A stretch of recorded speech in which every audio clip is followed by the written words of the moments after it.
The mahogany-paneled courtroom felt like a mausoleum, its heavy silence punctuated only by the scratch of pens on legal pads and the occasional creak of leather chairs. Victoria Sinclair sat rigidly in her seat, her navy blazer a stark contrast to the opulent surroundings that had once felt like home. Now everything felt foreign, hostile. Across the aisle, Marcus Sinclair embodied the very picture of unshakable confidence. His silver-streaked hair was perfectly styled, his Italian suit immaculate, and his posture spoke of a man who had never known defeat. As the founder and CEO of Pinnacle Technologies, he commanded respect in Silicon Valley's ruthless landscape. His empire, built on cloud computing innovations, had made him worth over $4 billion. Yet sitting there, Victoria couldn't reconcile this cold stranger with the passionate entrepreneur who had once quoted Shakespeare to her under the stars in Napa Valley. "Your Honor," Richard Sterling, Marcus's attorney, addressed Judge Patricia Holbrook with practiced ease. "The prenuptial agreement is crystal clear.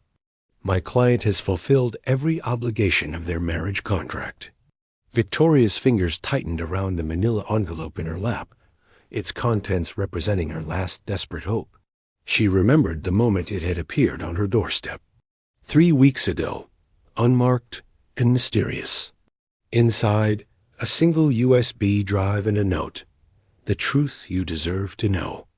Her own attorney, Rebecca Cross, was a brilliant lawyer, but outmatched by Sterling's army of legal eagles. Rebecca had fought valiantly, presenting evidence of Marcus's changed behavior, his frequent absences, the whispered rumors in their social circle.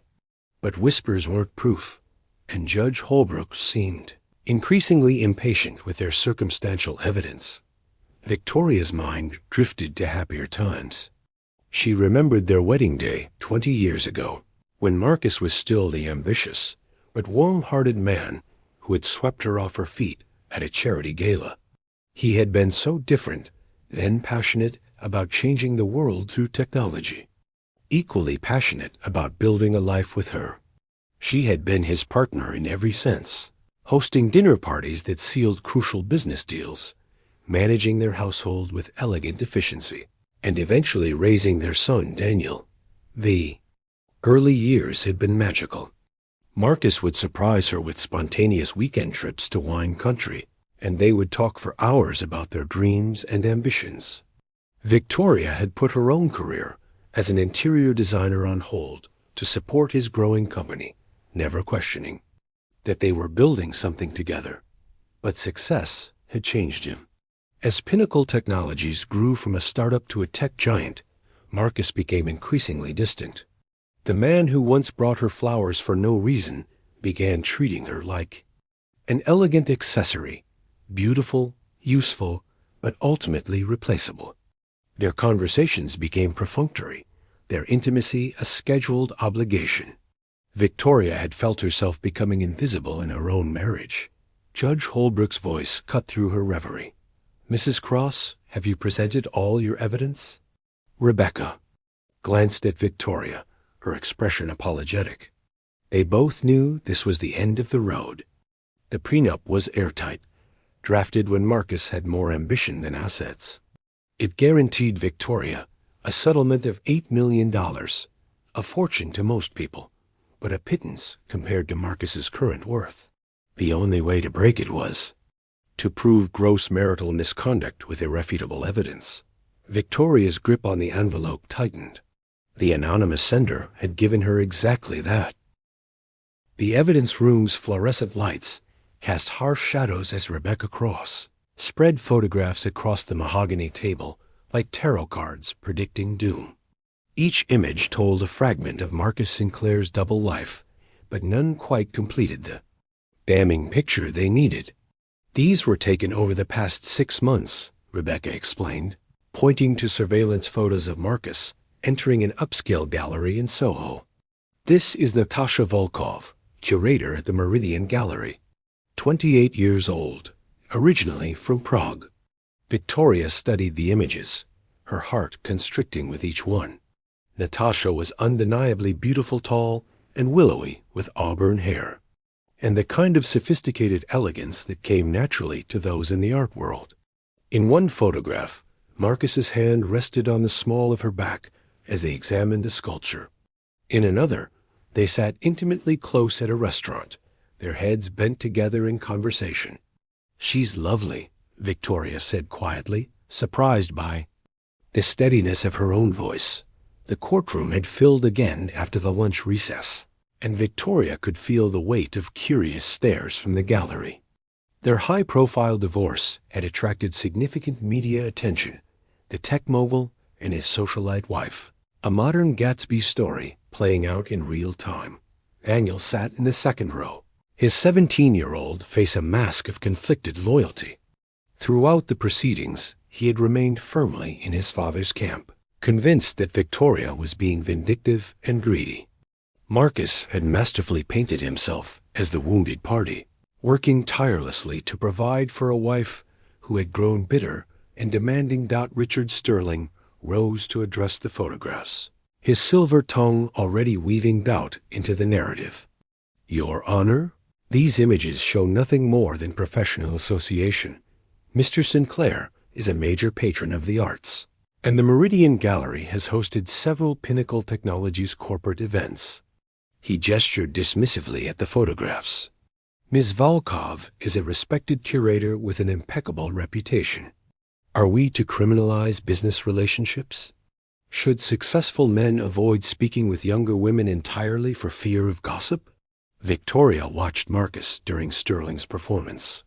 His face remained impassive, but she caught the slight upturn at the corner of his mouth, the same expression he wore when closing a particularly satisfying business deal. Rebecca fought back valiantly. "Your Honor, the pattern of behavior speaks for itself." These meetings occurred at restaurants, art galleries, and hotels, hardly appropriate venues for corporate discussions. But Sterling was ready. "The art world operates differently than Silicon Valley, Your Honor. Gallery openings, cultural events, intimate settings where serious collectors and curators discuss multi-million-dollar acquisitions. Mr. Sinclair has donated over $50 million to arts organizations in the past 5 years." Victoria remembered those donations well. Marcus had begun his philanthropic pursuits around the same time he had grown distant from her. She had assumed it was part of his evolving public image, never suspecting it might serve as cover for something else entirely. The afternoon wore on with Sterling systematically dismantling their case. Each witness Rebecca called a restaurant hostess, who remembered seating the couple at romantic tables. A hotel valet who had seen them together was neutralized. With plausible alternative explanations, Judge Holbrook seemed increasingly skeptical of their claims. "Mrs. Cross, while I appreciate the thoroughness of your investigation, this court requires more than circumstantial evidence to overturn a valid prenuptial agreement." Victoria's hand moved instinctively to the envelope beside her. The USB drive inside seemed to burn against her palm through the paper. She had watched the video dozens of times, each viewing more devastating than the last. The anonymous sender, whoever they were, had given her nuclear material, but using it would mean destroying not just Marcus, but potentially their son's relationship with his father forever. Daniel already viewed her with suspicion and resentment. What would he think when he learned the full truth about the man he idolized? As Sterling continued his closing arguments, Victoria caught Marcus glancing at his phone. A small, satisfied smile crossed his features, probably checking Pinnacle's stock price or reviewing merger documents. Even here, in the dissolution of their marriage, he remained focused on business. She realized with crystalline clarity that she had been nothing more than a portfolio asset to him for years. The weight of 20 years pressed down on her shoulders, 20 years of supporting his dreams, managing their home, raising their child, and slowly disappearing into the background of his increasingly important life. Judge Holbrook began to speak, her words sounding like a funeral dirge in Victoria's ears. Judge Patricia Holbrook, adjusted her reading glasses, and reached for her gavel, the gesture carrying the weight of finality. The courtroom held its collective breath as she prepared to deliver the ruling that would end Victoria Sinclair's marriage, and seemingly her financial security. After careful consideration of all evidence presented, Judge Holbrook began, her voice carrying across the hushed chamber. This court finds that the plaintiff has failed to establish grounds for invalidating the prenuptial agreement. The contract, signed willingly by both parties with legal representation, remains binding and enforceable. Victoria felt the words like physical blows. Around her, the courtroom's occupants began to stir, reporters reaching for their phones, spectators whispering among themselves. Marcus remained motionless, his victory as inevitable as sunrise. Therefore, the judge continued, raising her gavel, I hereby order, Your Honor. The voice cut through the formal proceedings like a blade through silk. Every head in the courtroom turned toward Victoria, who had risen from her chair with surprising grace. Her hands were steady now, the manila envelope opened before her, revealing the small USB drive that glinted under the courtroom's harsh lights. Judge Holbrook paused, her gavel suspended mid-air. Mrs. Sinclair, these proceedings are concluded. Please resume your seat. Your Honor, before you render final judgment, there is one critical piece of evidence this court has not seen.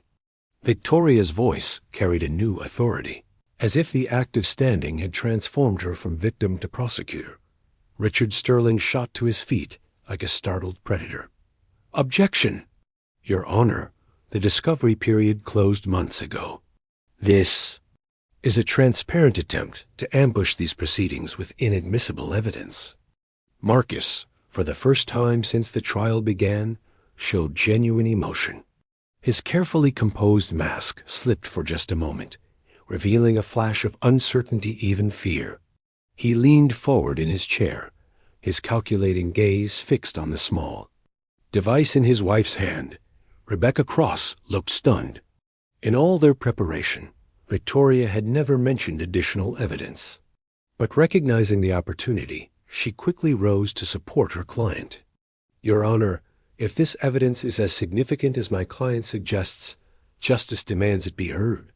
The judge's expression shifted between irritation and curiosity. 23 years on the bench had taught her to recognize pivotal moments, and the electricity in the courtroom was unmistakable. What is the nature of this evidence, Mrs. Sinclair? Victoria held up the USB drive between her thumb and forefinger. A video recording, Your Honor.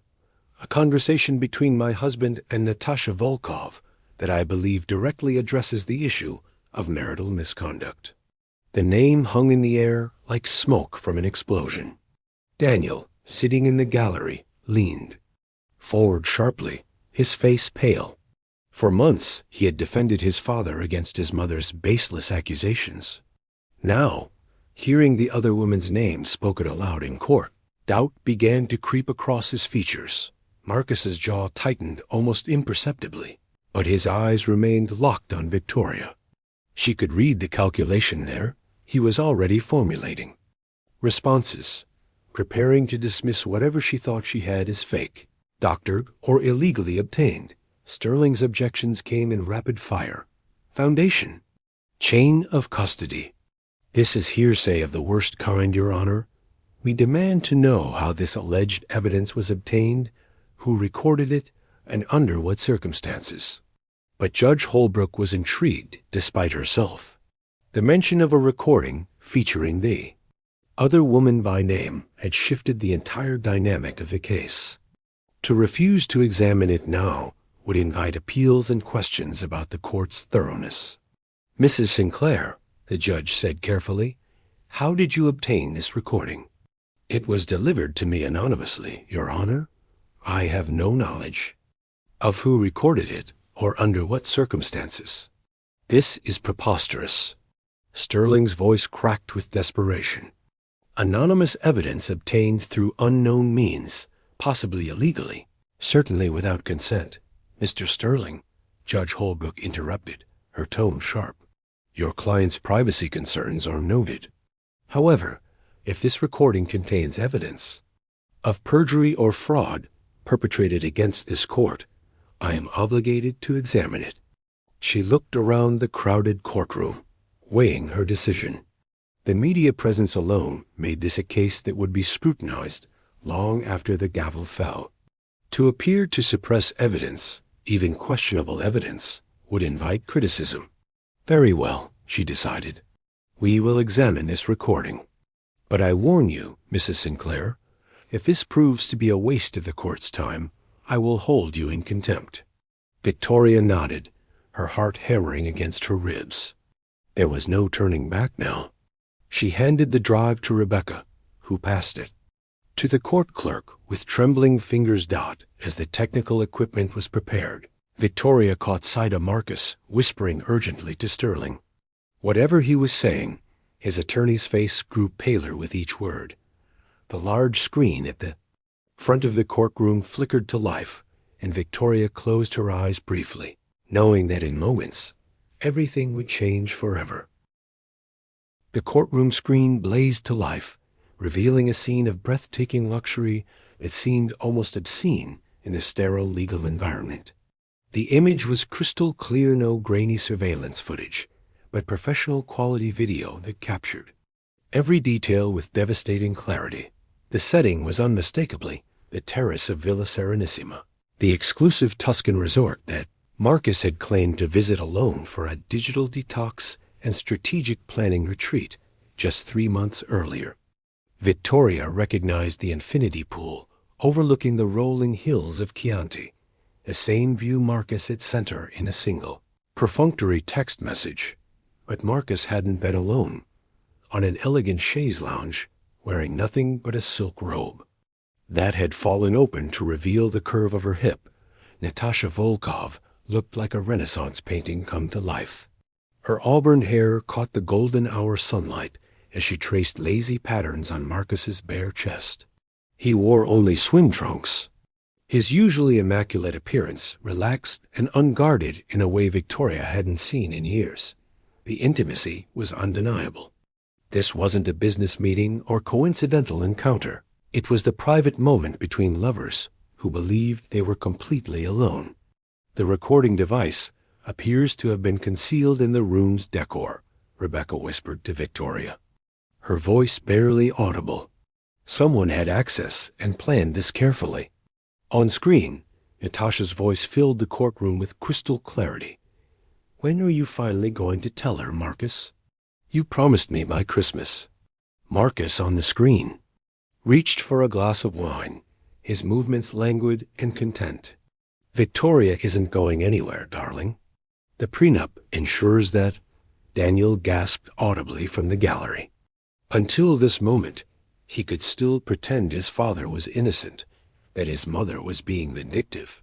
But hearing his father dismiss her so casually, reducing their 20-year marriage to a legal document, shattered something in the boy's chest. "But I want a real relationship," Natasha continued, her accent adding a musical quality to her words. "I want to travel with you openly, attend galas as your partner, not hide in the shadows like some shameful secret." Marcus laughed a sound Victoria recognized as his closing the deal laugh, confident and slightly cruel. "Patience, my beautiful curator. Victoria has served her purpose admirably. She's been the perfect corporate wife, opening doors in society that money alone couldn't access. But she's become ... expendable." The word hit Victoria like a physical blow. Expendable. 20 years reduced to a corporate term for obsolete assets. In the courtroom, Marcus had gone completely still, his face drained of color. Richard Sterling looked like he might be physically ill, watching his carefully constructed defense crumble in real time. On screen, the conversation continued with devastating precision. Natasha sat up, her robe sliding further open as she faced Marcus directly. "And the money? The settlement? She get?" $8 million sounds generous to the outside world. Marcus replied, his hand caressing her thigh with casual possessiveness. But it's nothing compared to what she doesn't know exists. Judge Holbrook leaned forward, her attention completely captured. Marcus continued, unaware he was confessing to a courtroom full of witnesses. The real assets aren't in my name anymore. The Cayman subsidiaries hold the bulk of Pinnacle's intellectual property. The Switzerland accounts contain the cryptocurrency investments.